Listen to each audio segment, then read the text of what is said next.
नमस्कार dear parents, welcome back to child care with Ayurveda. दोस्तों, आज मैं आपसे बात करूंगा ऑटिज्म के बारे में।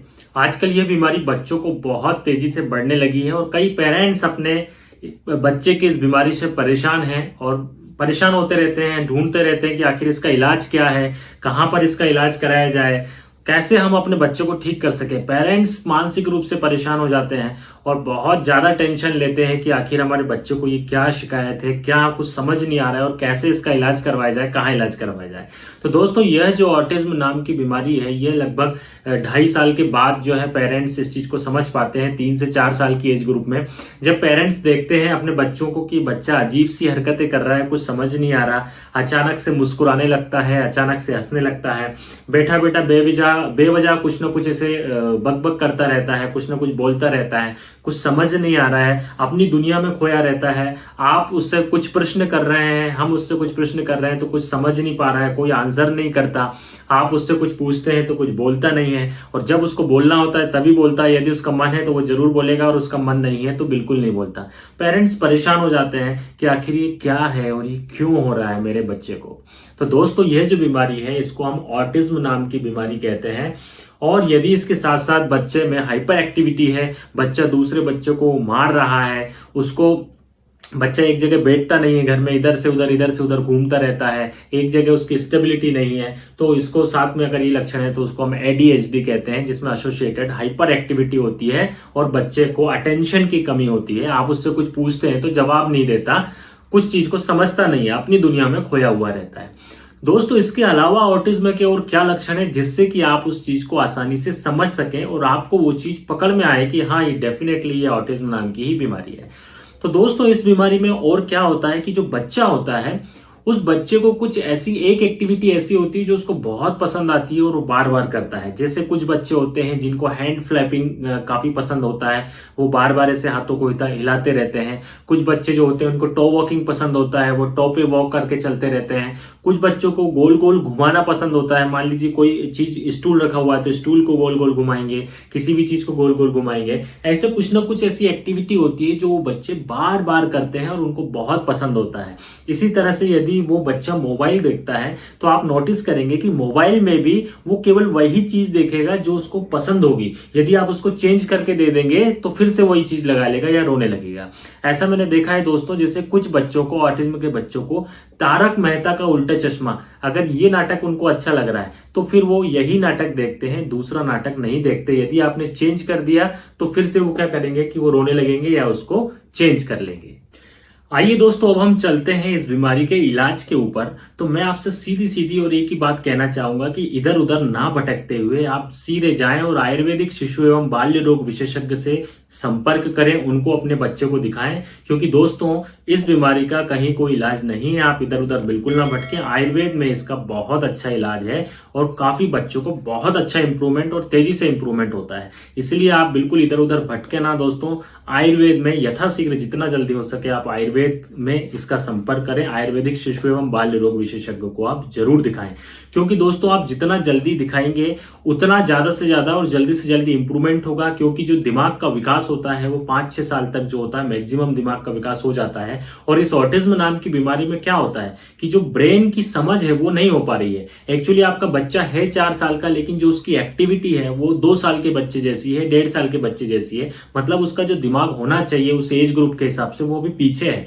तो इसमें क्या करना है, आपको दिमाग को एक्टिव करना है, उसके ब्रेन का काम अच्छे से हो सके, उसके फंक्शंस अच्छे हो, उस बच्चे की समझ बढ़े। क्योंकि यदि उसकी समझ बढ़ेगी तभी वो अच्छे से विकास कर पाएगा, अच्छे से सारी एक्टिविटी कर पाएगा, सारी चीजों को अच्छे से समझ पाएगा और कर पाएगा। तो इस बुद्धि के विकास के लिए, ब्रेन की समझ को बढ़ाने के लिए सबसे बेस्ट दवाइयां जो है, दवाइयां मैं नहीं कहूंगा, औषधियां कहूंगा, जो औषधियां हैं वो केवल आयुर्वेद के पास हैं। आयुर्वेद में ऐसी अनेक उत्तम उत्तम औषधियां हैं जिनसे कि बच्चे की इस तरह की प्रॉब्लम्स को ठीक किया जा सकता है। इसीलिए दोस्तों आप विशेष रूप से ध्यान रखें। आइए अब मैं चलता हूं इसके ट्रीटमेंट प्लान के ऊपर।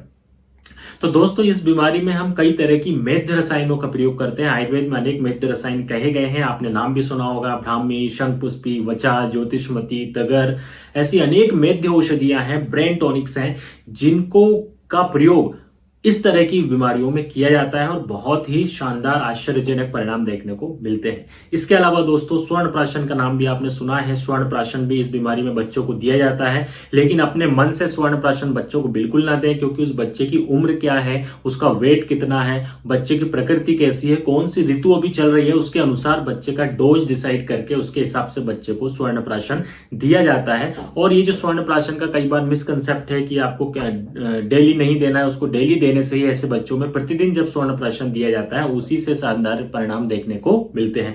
लेकिन आप इधर उधर के चक्कर में ना पड़ के उसका एग्जैक्ट डोज, एग्जैक्ट कितना होना चाहिए, कितनी मात्रा देना चाहिए, कितने समय तक देना चाहिए, वो आपके डॉक्टर ही आपको बता पाएंगे। उसके हिसाब से ही आपको ट्रीटमेंट उसका प्लान करना है। इसके अलावा दोस्तों अनेक औषधियों के साथ साथ इसमें हम पंचकर्म भी प्लान करते हैं।